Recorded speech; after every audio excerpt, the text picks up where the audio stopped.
तो गौरी पुत्र गणेश को बंदन बारंबार, मन अभिलाषा पूर्ण करो, हम आए आपके द्वार। आए आपके द्वार, अर्ज सुन ले वो हमारी, भूले अक्षर मिले सुरतिया संघ सिधारी। तो कहे राजेश कुमार, सरस्वती माँ कंठ विराजो, सब देवन के देव आज मेरे कारज साजो।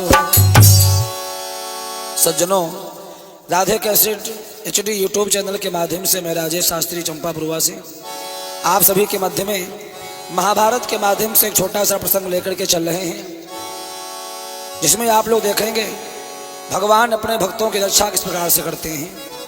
तो आओ सबसे पहले दो शब्द भगवान जी के चरणों में, फिर अग्रिम कथा। भक्त निवेदन करता है, भगवान से प्रार्थना करता है, और सबसे पहले हरि को सुमिरे, प्रभु को सुमिरे, प्रभु को सुमिरे। जो सोई रहे क्षीर सिंधु के माई,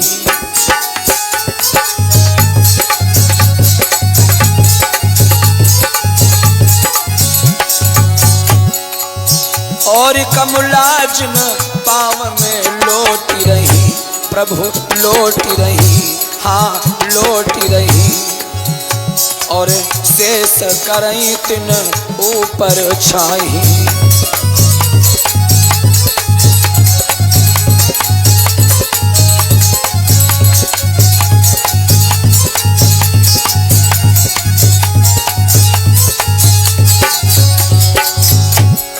भक्त निवेदन करता है, प्रभु जी मैंने सुना है, और कमलाजन पाव में लौटी रही, प्रभु लौटी रही, हाँ लौटी रही। और शेष करई तिने ऊपर छाई।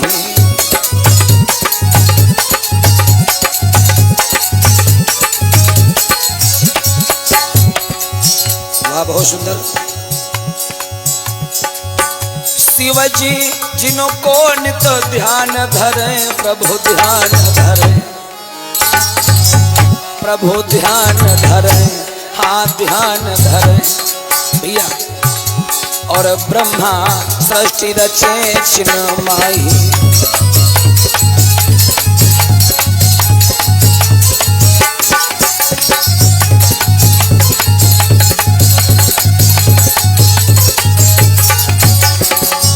वाह बहुत सुंदर।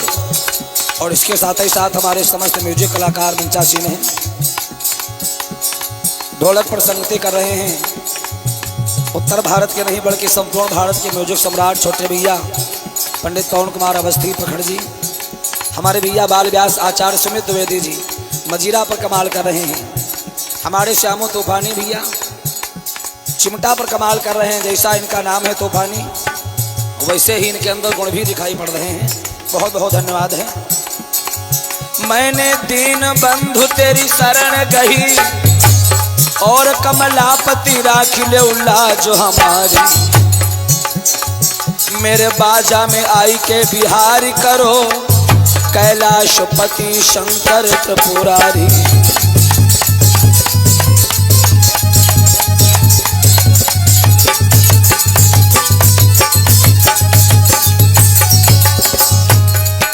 भैया सुमित जी, माँ तुमने तेरे ही बल पे,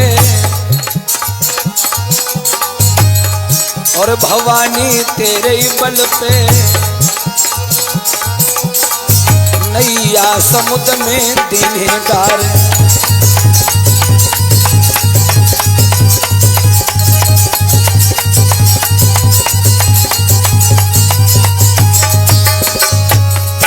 हाथ ले बल्ली जननी, हाथ ले बल्ली मैया, नैया लगाई देखे के पार।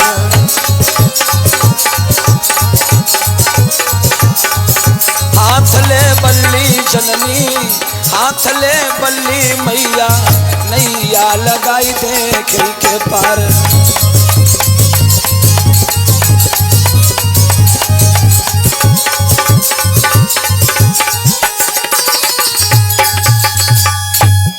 आइए सज्जनों, कहते हैं बात उस समय की है जिस समय भगवान श्याम सुंदर ने पांडवों को रहने के लिए एक सुंदर दिव्य भवन का निर्माण करवाया था, जिसमें दुर्योधन अपने समस्त भाइयों के साथ में जाता है। इतना सुंदर भवन बना हुआ है जिसकी फर्श इतनी बढ़िया है, जहां पर सूखा है वहां पानी दिखाई पड़ रहा है, और जहां पानी है बोले वहां सूखा दिखाई पड़ रहा है। दुर्योधन ने समझ नहीं पाया। जैसे महलों में प्रवेश किया तो उसने मालूम क्या देखा, अति स्वच्छ फर्श को जल समझा और कर में लई लए नए कपड़े।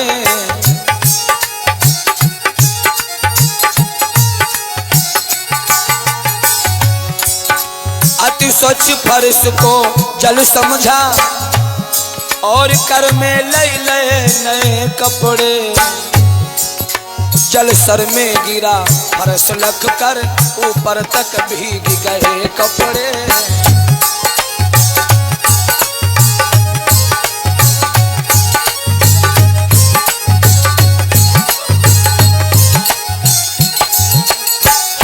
दुर्योधन ने समझ नहीं पाया, पानी में पहुंच गया जिसकी राशि पोशाकें भीग जाती हैं।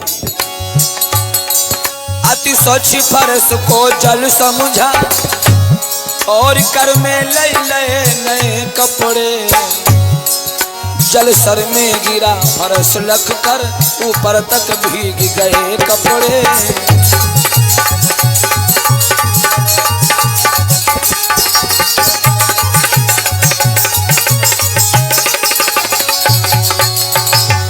आज जैसे ही उसकी राजसी पोशाकें भीग जाती हैं, द्रौपदी अट्टालिका के ऊपर बैठी है अपनी सहेलियों के साथ में, और जैसे ही उसने देखा तो टाका मार करके हंसने लगी है, जबकि हमारी माताओं का हर जगह का हंसना अच्छा नहीं होता है। द्रौपदी अपनी सहेलियों से कहने लगी, बहन हमें तो ऐसा मालूम पड़ता है भगवान श्याम के इस जग में, तूफानी भैया, भगवान श्याम के इस जग में कुछ अद्भुत अंधे रहते हैं।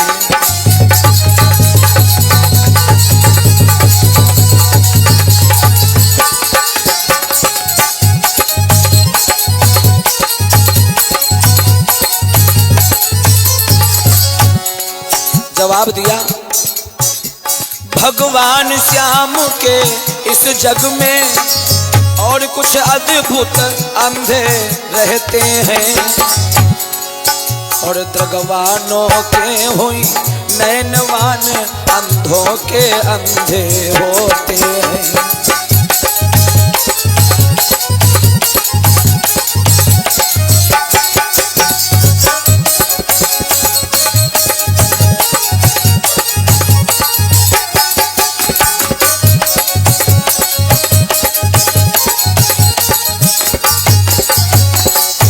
जवाब दिया, कहा बहन हमें तो ऐसा मालूम पड़ता है अंधे के अंधे ही हुआ करते हैं। और जैसे ही आवाज दुर्योधन के कानों में पड़ी है उसे क्रोध आ जाता है, और क्रोधावस्था में उसने द्रौपदी से कहा, अरे द्रौपदी क्या कहा, अंधे के अंधे ही हुआ करते हैं, शायद तुझे ये बात नहीं मालूम है।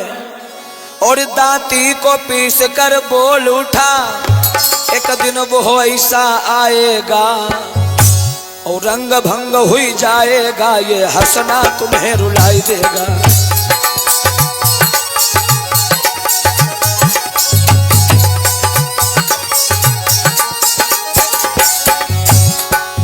जवाब दिया,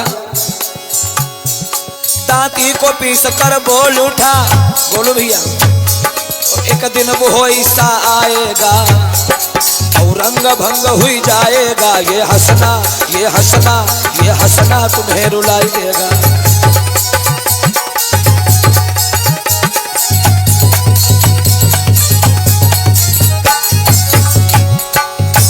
द्रौपदी ने जवाब दिया, क्या कर लेगा। दुर्योधन ने कहा, एक बात याद रखना द्रौपदी, हंसने का बदला ले लेना, आठों पहर है काम मेरा, और सभा में नंगा ना कर दूं तो दुर्योधन नहीं नाम मेरा।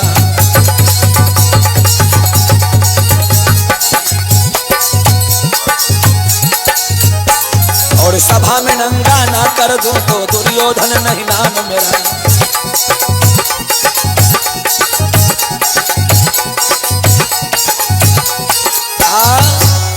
जवाब दिया, भरी सभा के बीच में निवस्त करवा दूंगा। द्रौपदी ने कहा जाओ देख लिया जाएगा। मेरे भगवत प्रेमियों, धीरे धीरे कहते हैं समय व्यतीत होता चला गया। दुर्योधन जब वहां से वापस आता है तो ऐसा प्रमाण मिलता है उसको घर में भोजन पानी अच्छा नहीं लगता है। उसके ये बात हृदय में समा जाती है, द्रौपदी ने मुझे अंधे का अंधा क्यों कहा। अपने मामा शकुनी के पास में जाता है और जैसे मामा शकुनी के पास पहुंचा, मामा शकुनी से निवेदन करने लगा, मामा जी आपको मालूम है कि मामा के ढिंग जाई और कहीं समझाई भरी गयो हियो। मामा के ढिंग जाई कहीं समझाई भरी गयो हियो। और मामा मेरो जियति में के मरन अरे हुई गयो।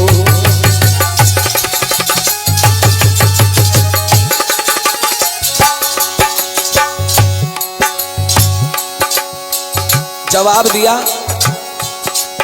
शकुनी ने कहा भांजे श्री क्या हुआ। दुर्योधन बोला, और हम ही देखी हंसी गई अंध कही गई गजब कर दियो गजब कर दियो। द्रौपसुता अपमान रे बहुत मेरो मामा कियो। द्रौपसुता अपमान रे बहुत मेरो मामा कियो।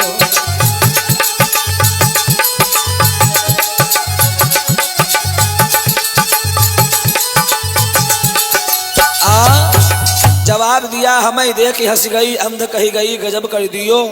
द्रौपसुता अपमान रे बहुत मेरो मामा कियो। भरी सभा के बीच में उसने मुझे अंधे का अंधा कहा है। मामा शकुनी ने कहा भांजे श्री फिर होना क्या चाहिए।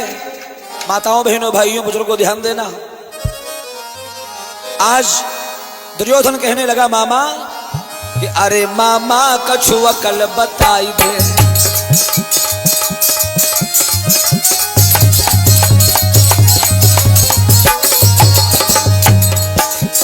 और मामा कछुआ कल बताई दे, बदलो पगली से दिलवाई दे, पांडव हस्तनापुर बुलवाई दे।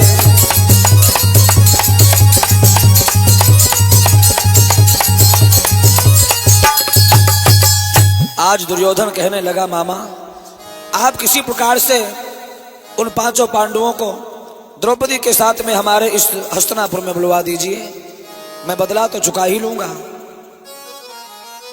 भगवत प्रेमियों ऐसा संकेत मिलता है, कहते महाराज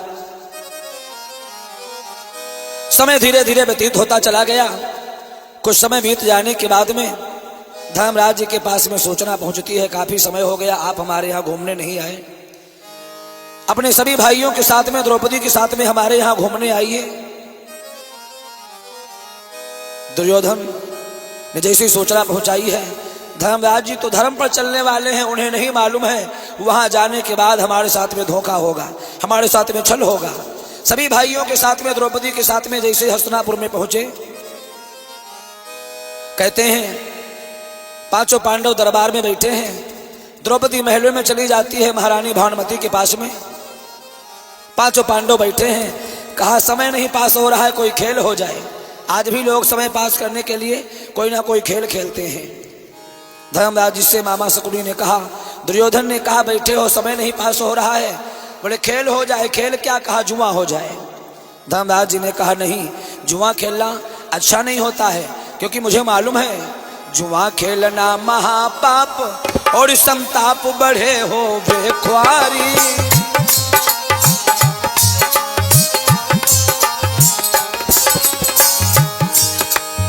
जुआ खेलना महापाप और संताप बढ़े हो बेख्वारी, संताप बढ़े हो बेख्वारी। और बुद्धि विवेक ज्ञान न सिजावे, हंसी होती जग में भारी।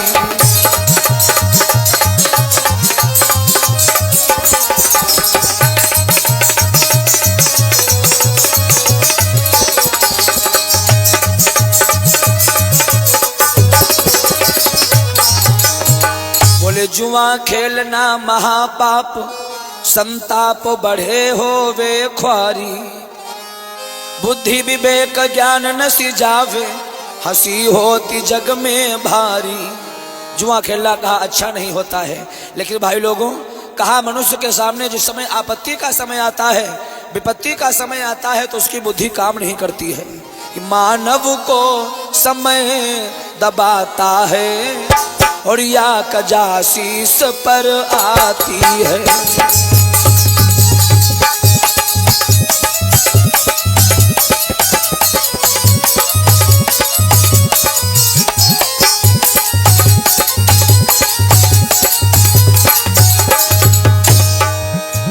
मानव को समय दबाता है या कजाशीस पर आती है, और तब बड़े बड़े विद्वानों की, तब बड़े बड़े विद्वानों की बुद्धि चक्कर खा जाती है।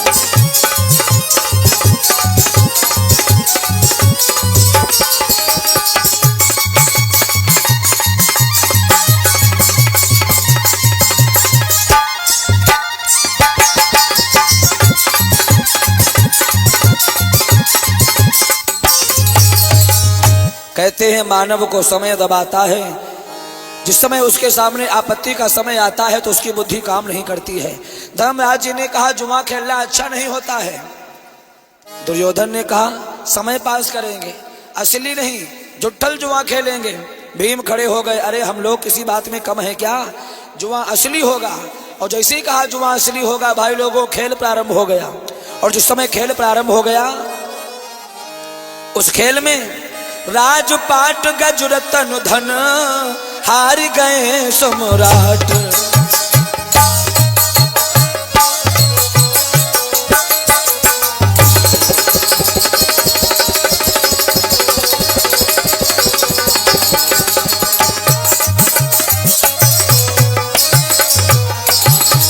राजपाट गजरतन धन हार गए सम्राट, फिर भी निंदित जुए से खायो मन न उचाट।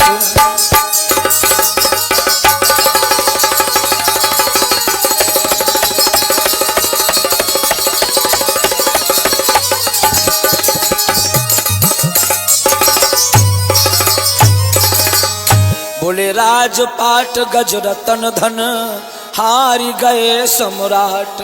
बोले सब कुछ हार जाते हैं, ऐसा संकेत मिलता है उनके पास जब कुछ भी नहीं बचा।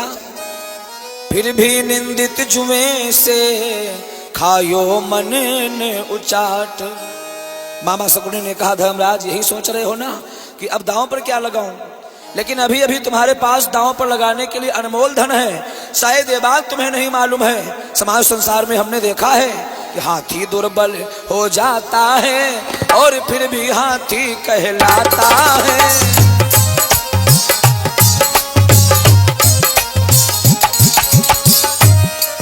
राजा भी झुक बनने पर भी राजा ही माना जाता है।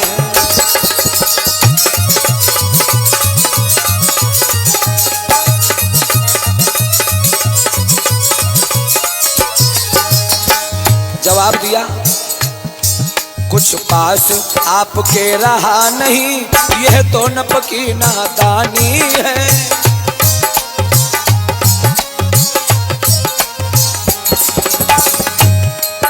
बदने के लिए अभी जाकी द्रौपदी महापट रानी है।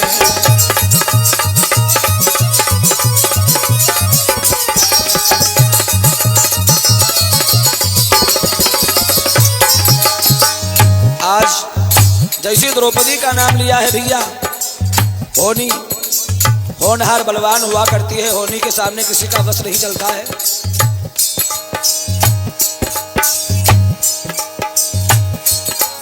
और अब ही द्रौपदी बाकी रही गई, सो तुम धरो जुआ पर आए। जैसी द्रौपदी का नाम लिया है, क्योंकि होनहार बलवान हुआ करती है तूफानी भैया, यही होनी एक बार और होनी पहुंची अवधपुरी में, तब भगवान गए थे वनवास। और पुत्र शोक में राजा दशरथ तुरंत ही अपने तजे प्राण।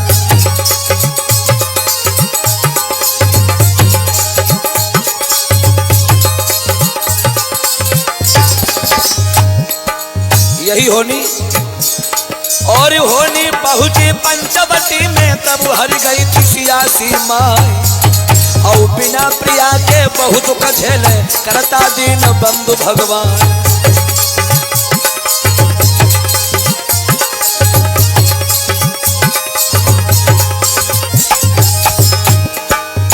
एक बार यही होनी और होनी पहुंची गढ़ लंका में, तो रावण को दिया बुझाई। और वही होनी हस्तिनापुर में, पांडन भामिन दई गवाई।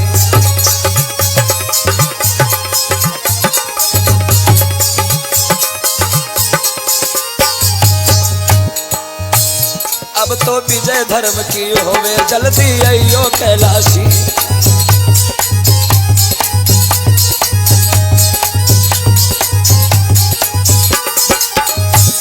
और अइयो कैलाशी, पर्वत छोड़ो कैलाशी। अइयो कैलाशी, पर्वत छोड़ो कैलाशी। अब तो विजय धर्म की होवे, जल्दी अइयो कैलाशी।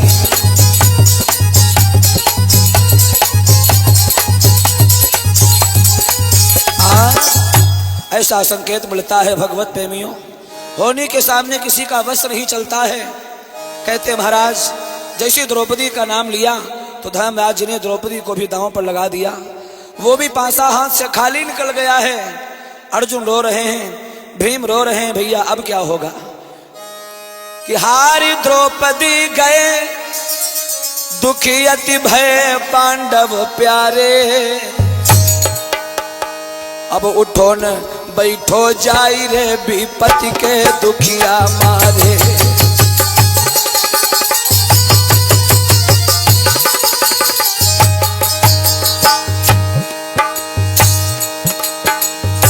हारी द्रौपदी गए, दुखी अति भय पांडव प्यारे, पांडव प्यारे।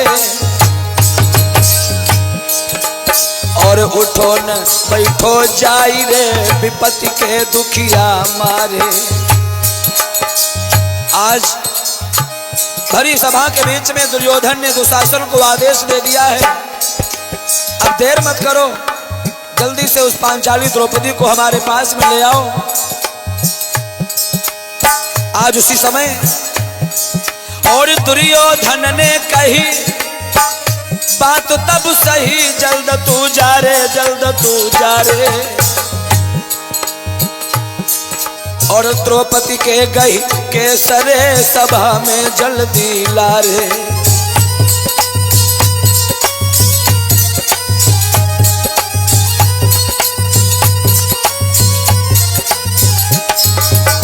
आज उसी समय अंधभूप को लाल उठो, तत्काल न देर लगाई। अंधभूप को लाल उठो, तत्काल न देर लगाई। जन दुर्योधन को हुक्म रे, गयो है फरमाई।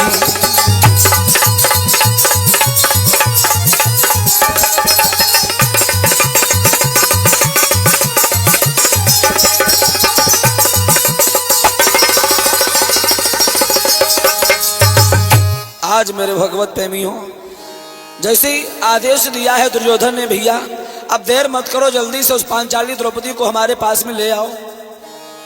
क्योंकि इसी द्रौपदी ने एक बार हमसे मालूम क्या कहा था, अंध के अंध कही उच्चारी।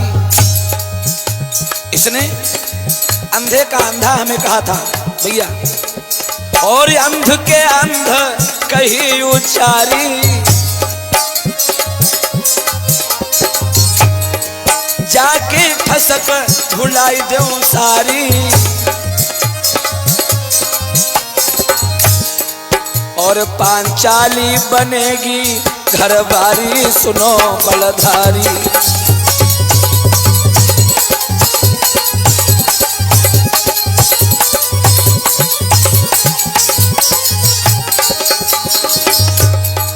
तुम्हें करना क्या है?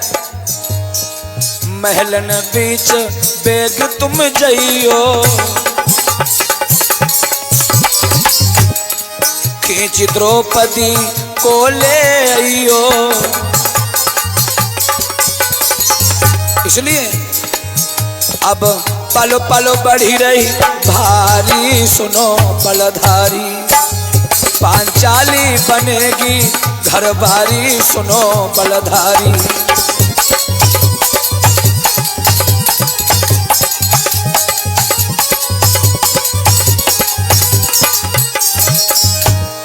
और वो पांचाली द्रौपदी अभी तक तो उन पांचों पांडवों की पत्नी रही है, लेकिन आज द्रौप सुता पांडन की प्यारी,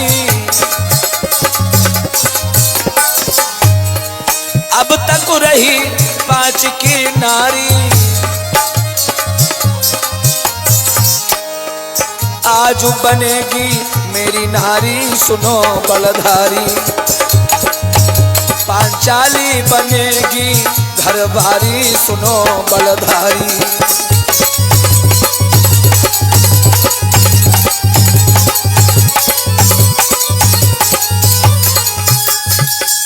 आज जैसे आदेश दिया है, भरी सभा के बीच से भगवत प्रेमियों दुशासन महलों की तरफ जा रहा है। और जिस समय प्रसन्न अवस्था में महलों में पहुंचा है, द्रौपदी ने देखा भैया दुशासन आज आप बहुत खुश मालूम पड़ रहे हो। तो उसने जवाब दिया, भाभी शायद तुमको ये बात नहीं मालूम है, आज के बाद दुर्योधन की अनुयायी बन तो महलन में रहना होगा।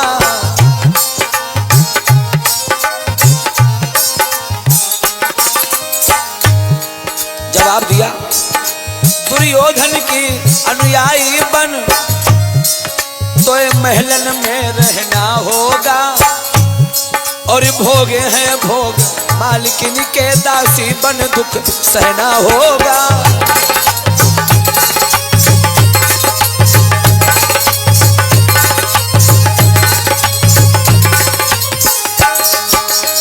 जवाब दिया, भोगे हैं भोग मालिकिन के दासी बन दुख सहना होगा। तो द्रौपदी ने कहा, मैंने समझ नहीं पाया। जवाब दिया, धर्मराज तुम्हें जुआ में हार गए हैं और अब तुम्हारे स्वामी हमारे बड़े भैया दुर्योधन बनेंगे, चलो। सभा के बीच में बुलाया गया है। द्रौपदी कहती, भैया धर्मराज हमें जुआ में हार गए। बोले, ऐसा तो कभी हो ही नहीं सकता है, ये बात मैं बिल्कुल मानने को तैयार नहीं हूं। धर्मराज हमें जुआ में हार गए, ऐसा कभी नहीं हो सकता है। दुर्योधन कहता है, नहीं, तुमको दरबार के बीच में बुलाया गया है, अगर तुम नहीं जाओगी तो मैं जबरदस्ती ले जाऊंगा। द्रौपदी कहती है, भैया उस भरी सभा के बीच में और सब बैठे देवर जेठरे, भाई सब हमें भैया मेरे।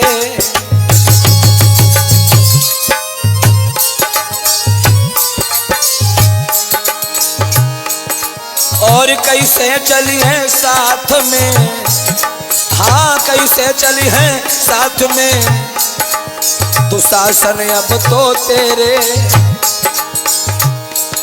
पीछे बढ़ती जा रही है, दीवार की ढोक से खड़ी हो जाती है, हमारे शरीर में उंगली मत लगा देना। महाराज न पकड़ो हाथ धर्म होई चीड़, और हाथ जोड़ के बोली, भैया आज मैं बदन मलिन। उस सभा में मेरे पिता तुल्य गुरु द्रोण पितामह भीष्म बैठे हैं। हाय मेरे पिता तुल्य गुरु द्रोण पितामह भीष्म बैठे हैं।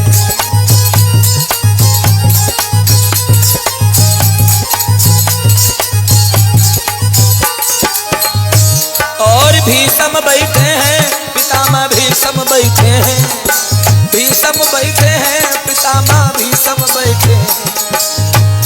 मेरे पिता तुल्य गुरु द्रोण पितामह भीष्म बैठे हैं।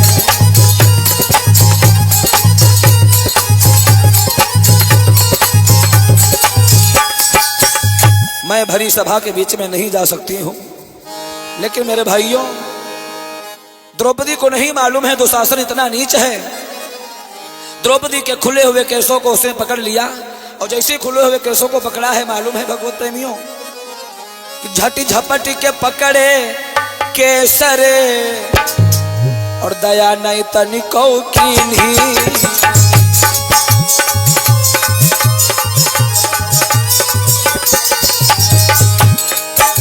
तब द्रौपदी भई निराश रे अब कोई जई है बदनामी।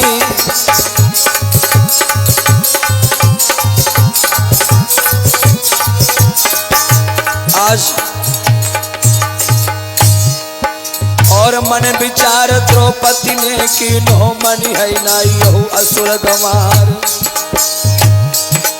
और छीना झपटी अगर करूंगी तो बदनामी होई हमारे। और दबी उंगलिया है पत्थर तर सो का विध से ले निकाल। और अब की फंद छुटे पापी से अपनी देहली जाऊं सिधारे। और दैया बाज मातु गांधारी मैया हमको लियो बचाए। अब माँ गांधारी द्वार पे आई तब लग दूरी निकल गो जाए। और गाली देती घसीटा मारती रख दो बीच सभा में जाए।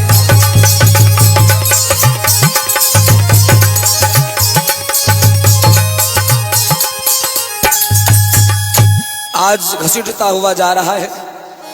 दरबार के बीच में जैसे पहुंचाया पांचों पांडव शीश झुकाए बैठे हैं। द्रौपदी ने पांचों पतियों की हालत को देखा। भीम खड़े हुए, धर्मराज ने मना कर लिया हम बात को हार चुके हैं इसलिए हम कुछ कह नहीं सकते हैं। द्रौपदी पांचों पतियों को धिक्कार करके कहने लगी है पांच पतिन पर ऐसी गति यही देशवाम भोरई आग लगई बे। और ससुराल में सब ये कायर बसे तो पीहर से बिरना बुलवई बे। क्योंकि हमारी माताओं को ससुराल में कोई तकलीफ मिलती है तो मायके पर बहुत बड़ा भरोसा होता है। और मायके में कोई तकलीफ मिलती है तो ससुराल में बहुत बड़ा भरोसा होता है। बोले नारी पर जब पड़ती है केहू धर्म की चोट तो पीहर या ससुराल की लेन लगती है ओट। पीहर या ससुराल की लेन लगती है ओट। जवाब दिया कोई बात नहीं है हम अपने भैया कन्हैया को बुला लेंगी।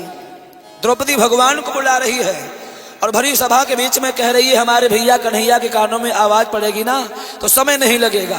बोले टेर सुने न अबेर लगे भैया। और रहिया में कतो फिर ना रही है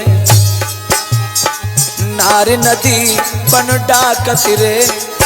और हिरना बन के बिरना चले आई है।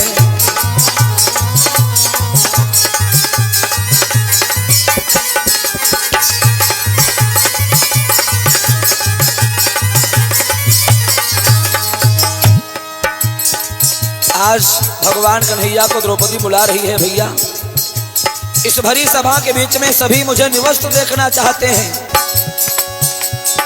नंगी हमई देखन चाहिए सब खींच ले धोती यहाई चर्चा। वीरन यादव वंश के नाहर खाली भरोस तोहार बचैबा।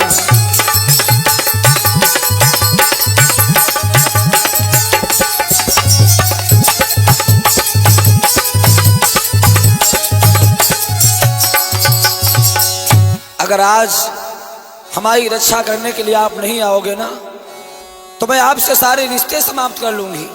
रिश्ता कौन सा है भाई लोगों? द्रौपदी कह रही है सावन माँ जब बाहें बंधे जुरई फिर तालम बोर बुनाई। पूस मलई खिचड़ी आई हो गठरी सड़ी जाई पै खोल बुनाई। और सुनो अभी तो तुम्हारे घर में एक लड़का है जिसका नाम है प्रद्युम्न और अभी पता नहीं कितने बालकों का जन्म होगा।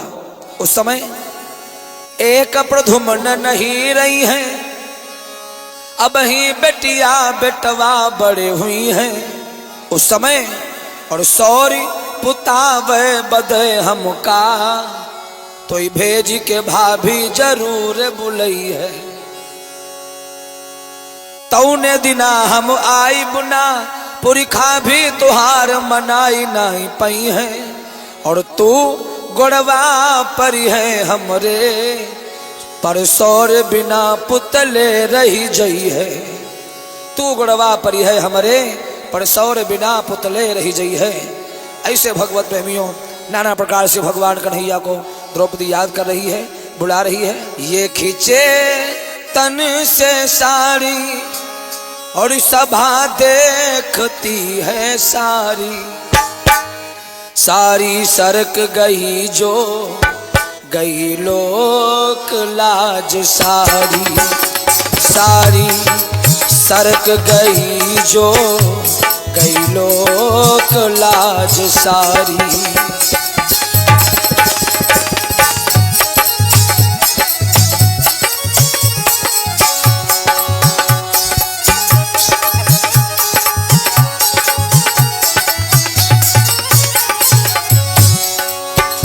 द्रौपदी कहती है ये खींचे तन से सारी सभा देखती है सारी, सारी सरक गई जो गई लोक लाज सारी, सारी सरक गई जो गई लोक लाज सारी।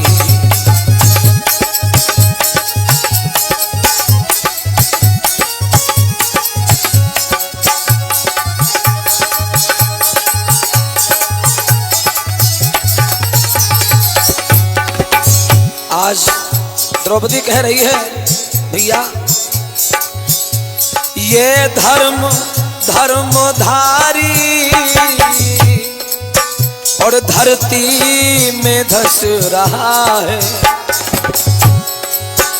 यहाँ न्याय रो रहा है, अन्याय हंस रहा है।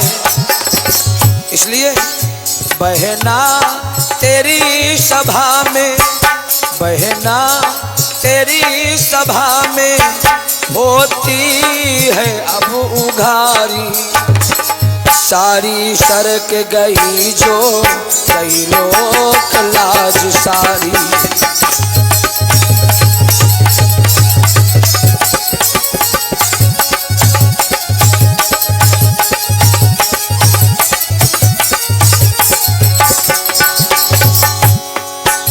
खींचे तन से सारी सभा देखती है सारी, सारी सरक गई जो गई लोक लाज सारी।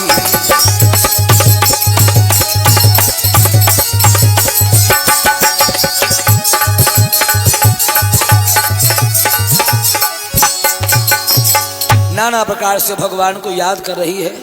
भगवान कन्हैया के कानों में जैसे द्रौपदी की करुणा भरी पुकार पहुंची है, भगवान कन्हैया ने जैसे सुना तो उनकी दशा मालूम क्या है।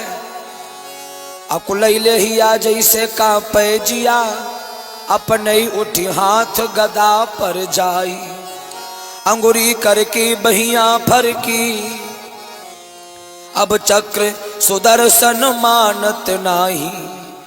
भगवान श्याम सुंदर नंगे पैरों ही भगवत प्रेमियों चले हैं। गरुड़ महाराज ने पूछा प्रभु जी आप कहाँ जा रहे हो? पूछ ले खगेश जाई कहाँ प्रभु। तो भगवान कन्हैया ने क्या कहा, जाई भी कहाँ कहिले बड़े धीरे। और हाँ द्रौपदी द्रौपदी द्रौपदी द्रौपदी द्रौपदी द्रौपदी द्रौपदी रे, मुझे बहुत जल्दी जाना है। भगवान कन्हैया से गरुड़ कहने लगा महाराज आप हमारी पीठ पर सवार हो जाए, मैं बहुत जल्दी आपको पहुंचा दूंगा। और जैसे ही कहा मैं बहुत जल्दी पहुंचा दूंगा कि कहिले गरुड़ ने मेरी पीठिया संभारी धर, चारि पंख मारी के आकाश में उड़ाई देव, छोटी मोटी तलई की गिनती करब नहीं, चोचन से मारी के सूरज हटाई देव।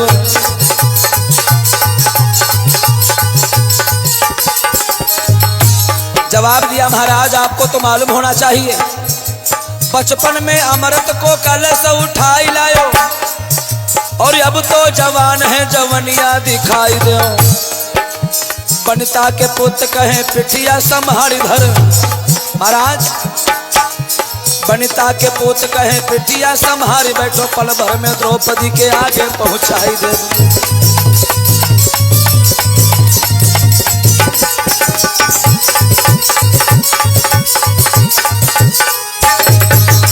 लेकिन भगवान कन्हैया ने गरुण वाहन को भी त्याग दिया है, जबकि विद्वानों ने कहा है गरुड़ में रफ्तार मालूम कितनी है, एक बार आंख की पलक झपकने से गरुड़ महाराज 10,000 कोस की दूरी तय करते हैं, 30,000 किलोमीटर। आप विचार करिए द्वारिका से भगवान हस्तिनापुर कितनी जल्दी पहुंचे होंगे। आगे आगे भगवान कन्हैया का पीताम्बर जा रहा है, पीछे पीछे भगवान कन्हैया और उनके पीछे गरुड़ महाराज जी जा रहे हैं। तो लोग निहारी रहे आसमान में, 3 विमान समान उड़ई रे। आगे पीताम्बर बीच में कान्हा, पिछारू बिचारे खगेश उड़ई रे। पीछे पीछे जा रहे हैं गरुड़ महाराज। भगवान कन्हैया ने मन में विचार किया, अगर मैंने वस्त्रों को नहीं पूरा कर पाया तो पता है मैं क्या करूंगा। द्वारिका में जब कुबेर के हाथ से ओ करी सारी गठरी मंगवई बे, और फिर भी कहीं मैंने वस्त्रों को नहीं पूरा कर पाया तो छोरी पीताम्बर ढाक बुलाज, अंत अचूक उपाय लगई बे। भगवान श्याम सुंदर मन में विचार कर रहे हैं, मैं अपनी बहन द्रौपदी की लाज बचाऊंगा, अंत अचूक उपाय लगई बे। ऐसा संकेत मिलता है भगवत प्रेमियों, इस संवरिया नंगे पायन धायो, कन्हैया नंगे पावन धायो।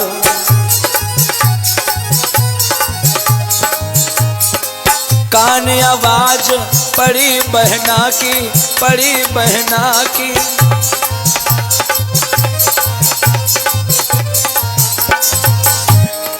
रुक्मिणी को बिसरायो संवरिया, नंगे पावन धायो कन्हैया।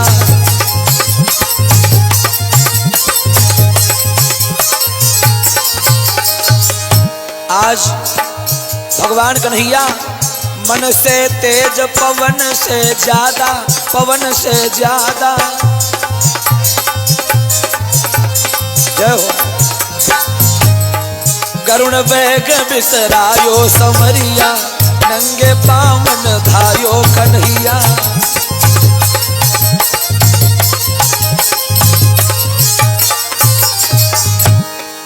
हस्तिनापुर में पहुंचने के बाद भगवान कन्हैया ने हस्तिनापुर की भरी सभा में, भरी सभा में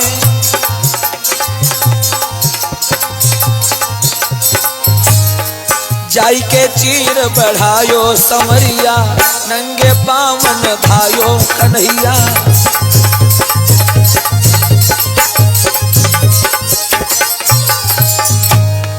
जिस समय वस्त्रों को बढ़ाया है, दुशासन वस्त्रों को खींचता खींचता थक जाता है, बेहोश हो जाता है।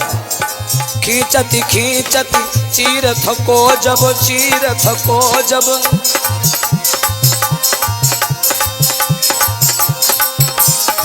दुशासन घबरायो संवरिया, नंगे पावन धायो कन्हैया।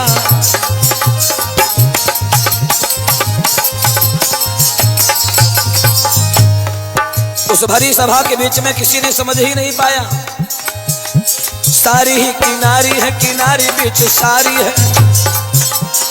भैया कोई समझ नहीं पायो संवरिया, नंगे पावन धायो कन्हैया।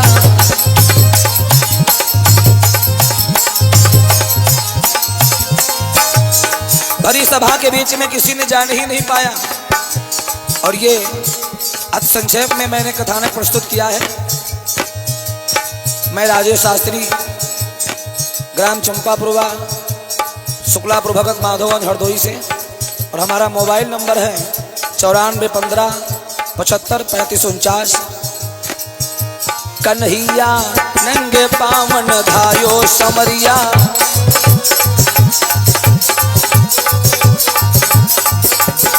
नंगे पावन धायो कन्हैया।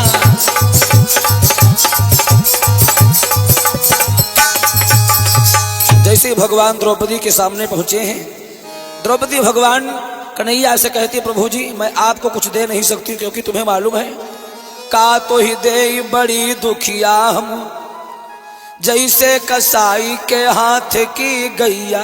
बस मेरा तो यही कहना है, बाह और जांघ को जोर बढ़े, रन में बन में तू सुखी रहे भैया।